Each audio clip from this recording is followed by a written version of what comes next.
Science has shown, time and again, that the workings of our world are rarely intuitive.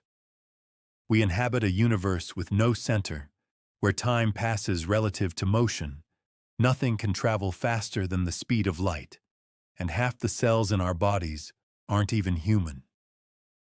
At the frontiers of knowledge, common sense holds no sway. The greatest example of this tension between intuition and truth may concern our own minds. Ask most people if consciousness, the felt quality of experience, serves a purpose, and they'll think the question is absurd. Of course it does. For without consciousness, how could we make choices, form relationships, or pursue goals? Our bodies may be maintained by unconscious processes like digestion and circulation, but most of our thoughts, words, and actions depend, first and foremost, on consciousness. Ask some neuroscientists or philosophers the same question, and you'll get a very different reply. If consciousness, which is non-physical, emerges from the brain, which is physical, how could consciousness play a causal role? Why attribute causal power to a non-physical entity when the physical, cause-effect nature of the brain can do the lifting on its own? Just as modern physiology displaced the soul as the animating force of life, so too, some claim, will modern neuroscience displace consciousness as the animating force of mind. Under this view, consciousness doesn't even serve a supporting role. It's a mere byproduct of interactions of matter, energy, and information within nervous systems. Much like male nipples, which evolved but serve no function, consciousness is impotent. Philosophers use the idea of philosophical zombies, beings indistinguishable from normal humans, but lacking conscious experience, to pry at intuitions about consciousness. But we need not imagine hypothetical beings, for we're building, presumably, non-conscious systems that will soon, if not already, scramble assumptions about consciousness. Artificial intelligence systems follow laws of physical information processing, not laws of consciousness. Therefore, if AI can master human behavior, including speech, fine motor control, and an ability to pursue complex goals, what use is consciousness? I think that both these views are wrong. Consciousness itself is not purposeful, nor is it powerless. It does not dictate our lives, nor is it just a shadow cast by the nervous system. It is part and parcel of reality, as much as trees or the sky.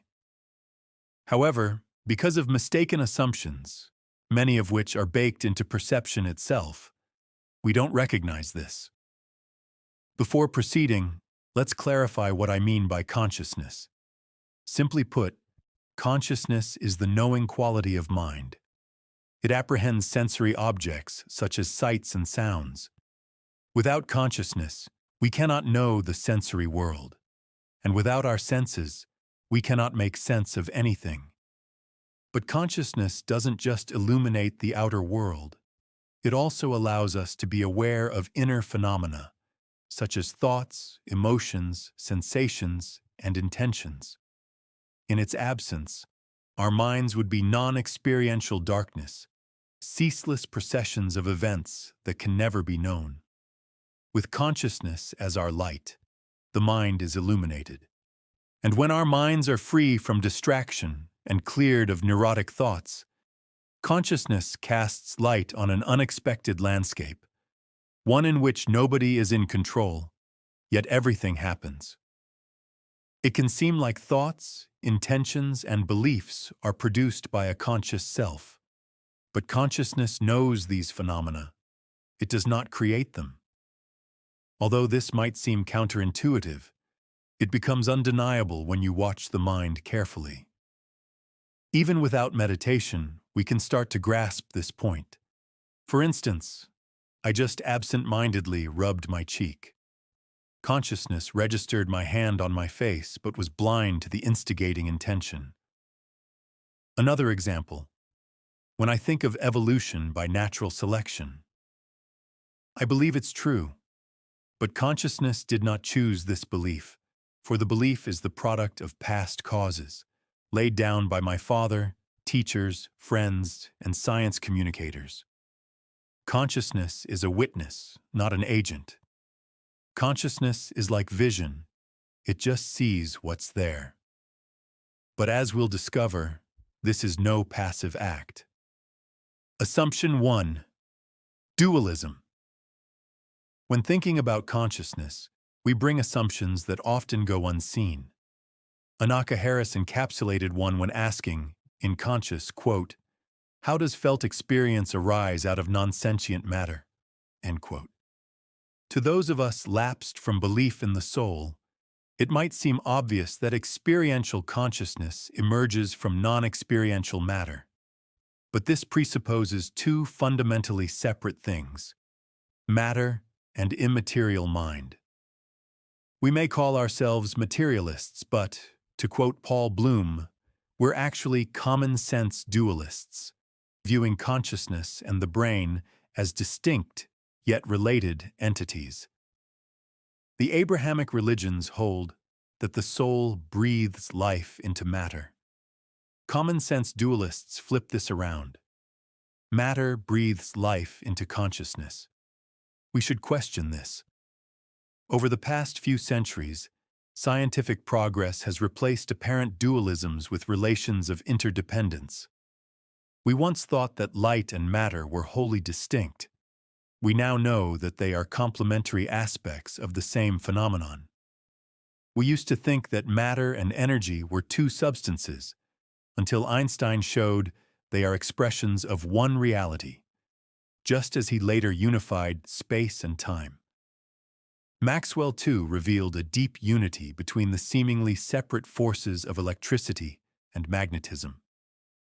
Even on more mundane levels, the old debate between nature and nurture is giving way to an understanding of ceaseless interaction and interdependence. If so many dualisms have resolved into unity, why should the divide between mind and matter be any different? Assumption 2. Hierarchy. This next assumption is a subtle one. By believing that mind emerges from matter, we view some parts of the universe as more real than others, whereas in truth, whatever exists simply exists. Nothing existing can be more or less real than anything else. This assumption begins with the so-called fundamentals: matter, energy, and space-time. These are taken as the objective truths of reality, the solid ground from which everything else arises. Less fundamental are chemistry, biology, and physiology. Yet because we can trace their pedigree back to physics, we still regard these as objective truths. Then we have minds. Here the chain breaks. We cannot map the causal path from matter to mind, which cleaves it from the realm of the objective. For this reason, we call mind subjective and treat consciousness as less fundamental, as somehow less true than the cosmos that surrounds it. We say that subjectivity emerges from objective precursors. But while emergence is a useful concept, it is more accurate to say that apparent levels of reality are interdependent. Each aspect arises in relation to others. Scientific progress has repeatedly shown that reality is a seamless fabric, woven from reciprocal conditions. This interdependence is one reason mathematics describes nature so successfully. Its equations formalize the balance of interdependent conditions, often captured quite literally by the equals sign. For instance, we often say that chemistry emerges from atoms. And while it's true that without atoms we couldn't have chemistry, it's equally true that wherever chemistry exists, so do atoms. Similarly with cells and organisms, cells sustain the organism, but the organism also sustains the environment in which the cells live. Or take the sun and sunlight. We might say that sunlight emerges from the sun, yet the two are not separate. The sun is sunlight radiating outward. The same logic applies to consciousness. When mapping brain states onto experience, neuroscientists refer to the neural correlates of consciousness, not the neural causes of consciousness. Even if scientists speak of mind emerging from matter, their terminology is agnostic as to whether the brain causes consciousness. For all we know, consciousness changes the brain just as the brain changes consciousness. Neither can be said to cause the other. If we liked, we could call the neural correlates of consciousness the experiential correlates of neurons, reversing the implied causality while preserving the symmetry between mind and brain. Nature knows no hierarchies. Reality simply is, equally real at every level, in every moment. This means that consciousness is as integral a part of nature as rivers and stones. Assumption 3. Physical. Most of us take it for granted that the physical world exists, but doing so erects a stark divide between mind and matter, obscuring consciousness's place in the cosmos. By breaking down this assumption, we can resolve many of the tensions mentioned above. This view, that reality is made of physical stuff, is rooted in perception. But as we should know by now, perceptions give a haphazard view of what's true. Trust perception absolutely, and you'll believe that the sun revolves around the earth. Life is animated by a vital force, and that AI-generated videos are real. By thinking that the world is at base physical, we map mental perceptions, rooted in primate psychology, onto reality. Because vision and touch dominate how we perceive, we intuit a world whose essential nature can be seen and touched. Vision perceives edges. When we visualize reality, therefore, we give it edges. These edges separate one thing from another, giving reality its physical flavor. When navigating the conventional world of human existence, edges make sense. Without them, I couldn't make my morning coffee. When projected onto the ultimate nature of reality, however, they confine our view. Modern physics has broken open our perception-oriented view of reality. The quantum world does not have independently existing properties. Position, momentum, or spin depend on context. Entangled particles remain correlated across vast distances, meaning that what happens here cannot be fully described without reference to what happens there. Indeed, the very idea of separate particles has given way to a vision of interwoven fields. Our universe is a fluctuating, continuous whole. This suggests that reality is not a collection of discrete physical things. So what is it? Two properties seem fundamental: interdependence and change. Nothing exists in isolation, and nothing is fixed. The universe is a web of shifting conditions, each arising in dependence on the rest. Mind cannot be seen nor touched. Because it is invisible to the senses, it has no home in the physical paradigm, where intuitions around vision and touch reign supreme. But if reality is interdependent change, mind is on the same plane as everything else. Consciousness depends upon the world, because without the world, nothing could appear in consciousness. And consciousness ceaselessly changes, as appearances come and go. In this light, the division between mind and the rest of reality dissolves. If a non-physical reality seems outlandish, reflect on the fact that nobody has ever touched a physical world, for we only ever make contact with mind. Guy Armstrong summarized this nicely when he wrote, "We walk around thinking that we live in the real, physical world, but we don't. This is the illusion, Sanskrit Maya. We live in a representation of the world generated by our senses, brain, and consciousness. Everything we see is an appearance in consciousness, a production conditioned and limited by our sense doors and consciousness. This is the magic show." End quote. This view is not limited to mystics. Many brilliant scientists have understood deeply that the universe isn't made of physical stuff. Eminent physicist Arthur Eddington, one of the first to grasp the philosophical implications of modern physics, expressed this unreservedly in a series of 1927 lectures delivered at the University of Edinburgh. As he said, "The stuff of the world is mind stuff. As is often the way with crude statements, I shall have to explain that by mind, I do not here exactly mean mind, and by stuff, I do not at all mean stuff. Still, this is about as near as we can get to the idea in a simple phrase." He continues, clarifying that he does not mean that the world is identical to individual consciousness, just that it has a similar nature.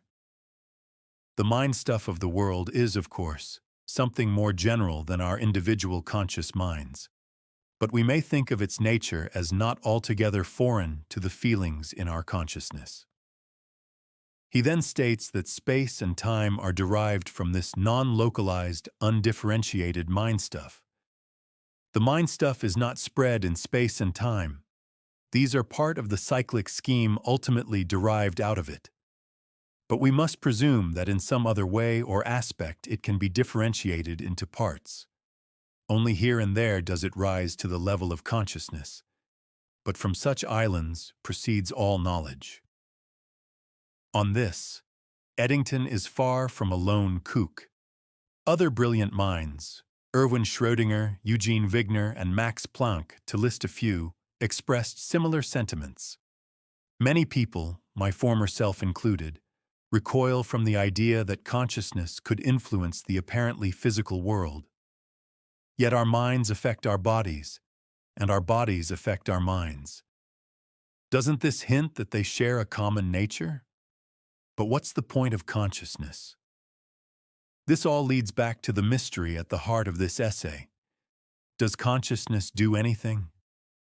Because nothing exists in causal isolation, this is not quite the right question.